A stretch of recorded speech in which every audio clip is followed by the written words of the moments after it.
Hey, what's up? Ken from Palm Beach Dyno here. Today we're bringing you a tech video talking about some turbocharger tech. One thing that's very confusing to a lot of our customers, and it was to me when I first started getting into turbochargers, is the naming conventions all the different manufacturers use. Can't explain why they have all chosen to express the numbers and features of their turbos differently, but we're going to go ahead and try and explain to you what the differences are. So first off, the first thing we want to talk about is, what we're measuring on most of these turbos. And this is, what goes on inside a turbo. Here you can see the compressor wheel and the turbine wheel.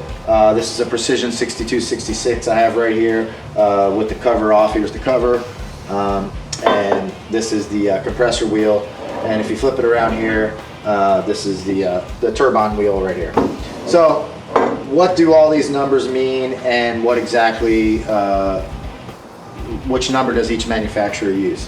So we'll start with Precision because they are one of the most popular brands in our market, of course. And what Precision uses is the inducer and exducer size, right? So this is a Precision 6266. So that means the inducer is 62 millimeters and the exducer is 66. So we're going to go ahead and show you exactly what we're measuring there to do it with our fancy plastic, I don't even know where I got these calipers, but this will do. So with the case off, it's very easy, or the cover. You just take the calipers and measure it tip to tip, just like that. And as you can see there, 61.8 millimeters. Plastic might be a little worn right there. So it's a 62 millimeter turbo by Precision's the way they measure it. Now, one thing I wanted to show you, and this is a great example of what we have going on here, is take these two turbos. This is a Borg Warner EFR turbo and a Precision turbo. This is called a Precision 6266, and this is called a 7670. If you don't know what those numbers represent or how each manufacturer expresses those numbers, that can get very confusing because, as you can see just by looking at it, this is a much smaller turbo. So what's going on with Borg? Well, Borg rates their turbos, or names them differently. Everybody does. So let's go through some of the manufacturer's website information here. This is Precision. Precision, even though they're very popular, they probably have the least amount of information on their website about their turbos. I think that's somewhat on purpose. They don't have compressor maps, anything really, other than, so this is not this exact turbo, it's very close. This is the 6466 Gen 2 turbo. So obviously we know 6466, because we've measured it, is the inducer and exducer. But right here it tells you it's got a 64 millimeter inducer compressor wheel. It doesn't tell you what the exducer is. It doesn't tell you anything about the turbine wheel, except for the fact that it's in the part number there, 66. There's a lot of other things about turbos that we need to go over. I don't think we're going to hit that with this video, but real quickly, you've got your options on the exhaust side. So this right here is a T4 turbo. This is the size flange we use on almost everything we do. This turbo is available in T3, V-band, and then the important number, the size of the flange is very important, obviously, in what it flows, but the other big number that you need to know is the AR of the turbine housing. So you've got a 0.68, 0.81, this is a 0.81 turbine housing. That is going to directly affect how quickly it spools and how well the turbo exhaust flows at higher power. So, this is a situation where you want to make it small enough that you have good response out of the turbo, but large enough that it's not going to hurt your power when you're trying to make big horsepower. On a Coyote, almost all the cars that we mess with are 8.1, 8.2, depending on the brand. 6.8 on a stock motor you could get away with if you really want it to spool really well. And it really just depends on the combination, but that's really not the point of this. I just wanted to bring it up since they're on the screen. So Precision, like I said, is inducer and exducer. So let's go to the next page here. We've got, this is the Borg setup. So we're comparing a 6266 to a 7670, okay? a lot of the bigger manufacturers, Borg Warner, Garrett, the two big ones, they have a lot more information on their websites about their turbos, which is nice. Down here you can see, this is just a picture, I can't scroll, that's the compressor map. We're going to talk about that in a little bit. But the numbers that we're really looking at are these four numbers on just about any turbo. You've got the inducer, which on this turbo here is 57 millimeters, but the exducer, which is the outside diameter of the wheel, is 76. So that's what Borg is using there. And then the turbine wheel is a 61 exducer, and the inducer, or outer diameter, is 70, right? So they're using the large numbers on their turbos, the two large numbers, and Precision is using the two small numbers, okay? That makes it very confusing for people if you don't really take a good look at how, go to the website and understand what's going on. You hear these big numbers and you think this is a huge turbo, and really it's not all that big. As you can see, this turbo is only rated from 375 horsepower to 650 horsepower, where a 6266 is rated, this one is a Journal Baron Gen 1, I think it's probably 750 is what Precision says. So that's two ways to do it, but that's not the only way that they do it. So we've got other turbo manufacturers. So let's go to the next one. This right here is the new turbo from my car, Deadpool, the twin turbo 2011 red car that you see on our channel. And this is called a Xona Rotor 10568. It's like, whoa, 105, that sounds crazy huge. Well, again, another naming convention. In this case, the 68 is the same number that Precision uses, which is the exducer on the turbine wheel. But this number is no measurement on the turbo as far as physical measurement. It is the rating on the output of the turbo in pounds per minute. So this turbo, which happens to be the largest turbo that they offer, is 105 pounds per minute. You can see that here. Thankfully, they have some good information on their website. They've listed, they didn't list the outside diameter of the exhaust wheel, but they listed the inducer on the compressor is 72, and the exducer is 99, and the outlet is 68 millimeters. So if we convert all of these turbos to, say, Precision numbers, we've got a 6266, I think this was 5761, and this turbo would be a 7268, right? So, there's a lot more that goes into this than just those numbers, but that helps you get a better idea of the power they could support. But again, right now we just went over 3 different turbo companies, and all 3 use different naming conventions. But there's more. Wait, there's more. We'll go over Garrett GTX. This is the turbo that was on Jimmy Cacoletris's record-setting first 7-second 680 Mustang, and the part number is GTX 3582R. Okay. Well, what does that mean?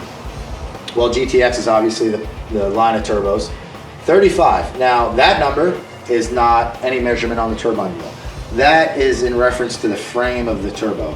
And this is one spot that I have to tell you, I don't exactly know where that number comes from. I talked to a couple very smart turbo people. I didn't talk to Garrett specifically. This number, I don't know if I was trying to understand if that's just the designation or it translates to some measurement, and I don't know. But the bigger the number with a Garrett, the larger frame turbo it is for sure. Now, what's the 82? Okay, 82. So if we look through here, we've got the inducer and then the exducer. So they're using the exducer on the compressor wheel, and then the frame size of the turbo. So it's 82 millimeter exducer, and it's a GTX 35. So they're, as far as expressing the compressor wheel size, that's very similar to the Borg EFR turbos. And then on the turbine side, we've got it's a 68 inducer and a 62 exducer. So this is actually a little bit on the small side for big power for a Coyote, I think. Again, in Precision terms, we're talking this would be a 6662. Now compare that to what I would call my overall go-to Precision turbo for big power in this size range would be the 6466. So that has a 64 millimeter inducer, but it has a 66 millimeter exducer, right? So these are all the little tweaks that you can make with different turbos to really get the most out of your car. Like the 64, 66, I believe that's the turbo that Justin Jordan runs on his car, V-band setup with the Hellion kit, and he just went 680s at 200 miles an hour, okay? So it just really depends on what your goals are with the car, how they spool, all those sorts of things. Again, this worked out great on Jimmy's car. Let's see, he went 178 miles an hour, you know, and that was still on the heavy side. So let's go to the next one. This is Comp Turbo. Comp Turbo, I don't use a lot of these personally. I think it's an okay turbo. I don't really know. I just don't have the experience with comp except for tuning cars with comp turbos. We do a lot of cars with comp turbos. So now CTR 3793. Okay, what does that mean? Obviously CT probably stands for comp turbo or race. Then you got 3793. Now, I don't know what that 37 means. Maybe somebody can chime in and tell me. I believe now. The only guess I have is they're trying to mimic the naming convention of a Garrett turbo, which would be a GT35, and then they just call theirs a 37 maybe because they want it to sound bigger. I don't know. And that's really what I'm getting at here is, you know, I don't know why all the companies use different numbers. Maybe they like the bigger numbers because they sound better. I don't know. But this is a CT 3793. Well, 93, that sounds huge. Not really. That's the exducer size, but the inducer is a 64. So once again, and then the turbine, which it's nice that they have all this information. That's one thing about Precision I wish they would change their mind on and have all the information on their website. So you've got a 76 millimeter OD or inducer on the turbine and 67 on the exhaust. So in Precision terms, as far as size goes, this would be very comparable to the Precision 6466. This is a 6467. But when you look at that part number, you know, that doesn't really tell me a whole lot. So I do like Precision's naming conventions because those are the numbers that are, to me at least, a little bit more relative to when I'm picking out a turbo. And also, it's the numbers that most sanctioning bodies or any kind of race that you run, those are the numbers they're going to use. They're not going to use 93 millimeters. They're going to use 64 millimeters. So, and you know, you don't have to take a turbo apart to measure that. You know, there's better tools than this by far that can reach down in the turbo to get a very accurate measurement. But if you're just looking to get a rough idea, all you have to do is, you know, visually hold this up and look in there and hold it up like that, and that's roughly right. I mean, you're never going to get it perfect. You need longer setup in that. That's not right. Yeah, it wasn't all the way to the edge. Hold on.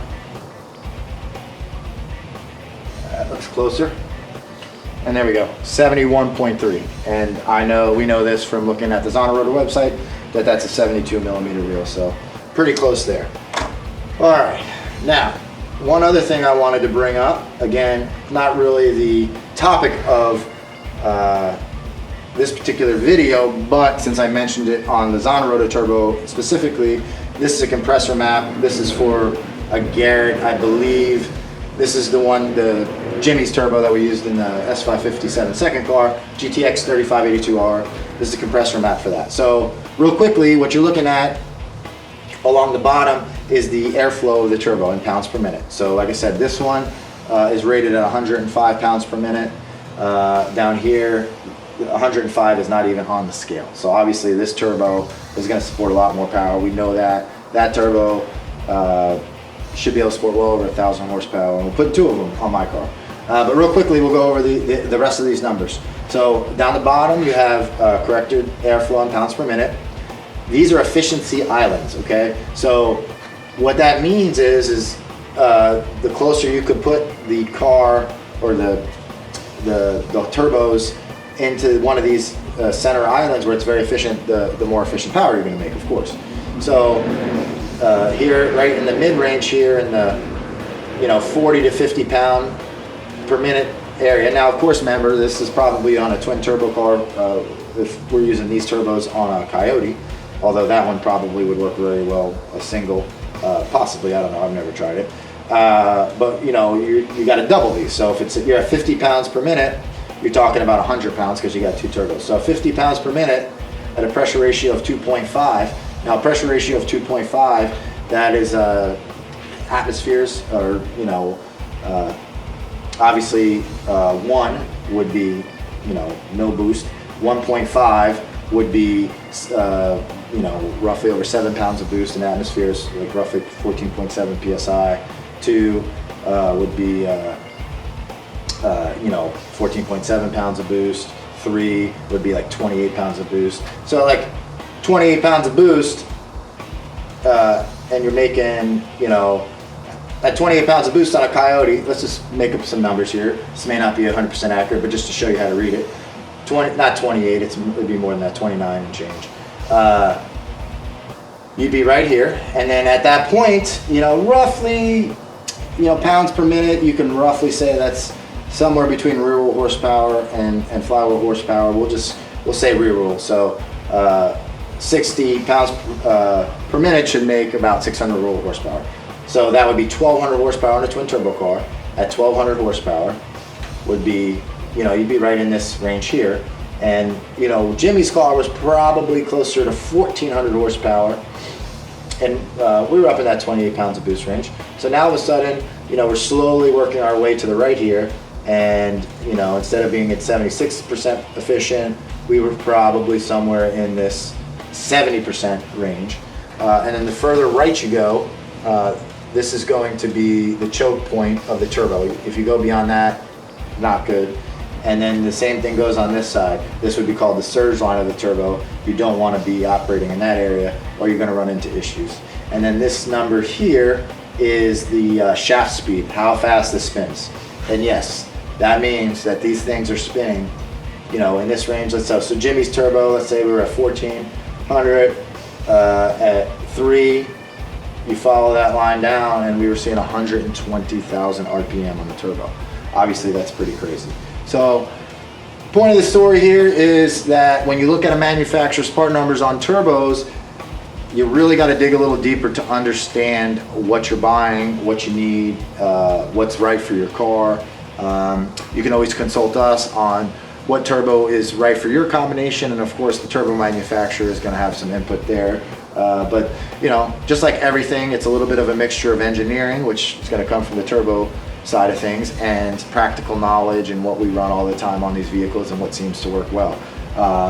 In my own personal opinion, on the Coyote on a twin kit, this particular turbo is the turbo, one of the turbos right off Deadpool, and what was on my car, it went 191 in the half mile, 168 in the quarter mile, roughly 30 pounds of boost, 1,300, well, it was 1,300 horsepower with the stock intake. I put the Plasma Man intake on it. I'm sure it picked up a lot of peak power, but probably lost some in the mid-range. So, you know, between 1,300 and 1,400 at the wheels with these, and they were tapped out. So, you know, that's a great turbo. This is the turbo that we recommend if you want a precision brand name turbo, say on the Hellion Sleeper kit. This is the turbo we recommend because it's a great compromise. This is a journal bearing turbo. It's not ball bearing, so it's not extremely expensive, but it works very, very well. Then from here, you know, you've got in the precision line, you go from a 62. I don't really like to see much smaller than this on any stock motor Coyote, especially a Gen 2 and higher, because they're capable of so much. But I had these on my stock Gen 1 motor and went multiple low 9-second passes with it.